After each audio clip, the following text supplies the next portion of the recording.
Mai sauraro Assalamu alaikum, barkanmu da warhaka, kana sananmu da sake kasancewa tare da cikin shirin da ɗan gari wanda masu iya magana ke cewa wai da shi akan ci gari. Shirin da ke labarto muku yadda take kasancewa a dabdalar siyasar wannan ƙasa, amma fa bisa mutunci da mutunta juna kamar yadda dokar ƙasa ta yi tanadi daga nan PCM Hausa.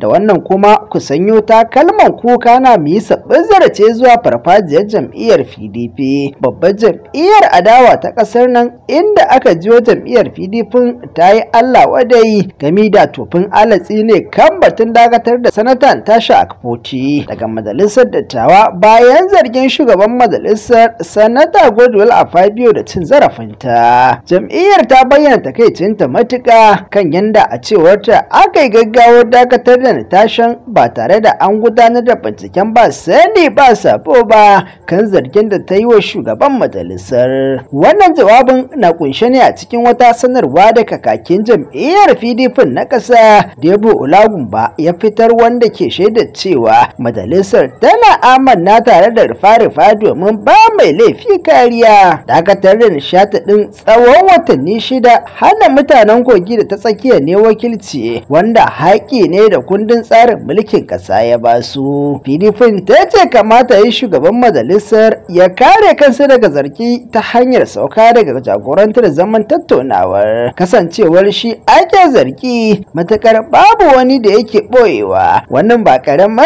abun kunya bane a batun shugaban majalisar dattawa, zarginsa na cin zarafi wanda ɓata sunan majalisar ne baki ɗaya. Yanzu dai koma dai menene a iya cewa an yi ta takare, wai an yi wa mai da mai sata, don kuwa tuni waccan majalisar ta zartar da hukuncin ladabtarwa akan waccan sanata. Yanzu kuwa a nan za mu zuge labaran shirin namu na wannan rana. Kafin zuwan shiri na gaba, Abdullahi Muhammad FKD na barku kalau.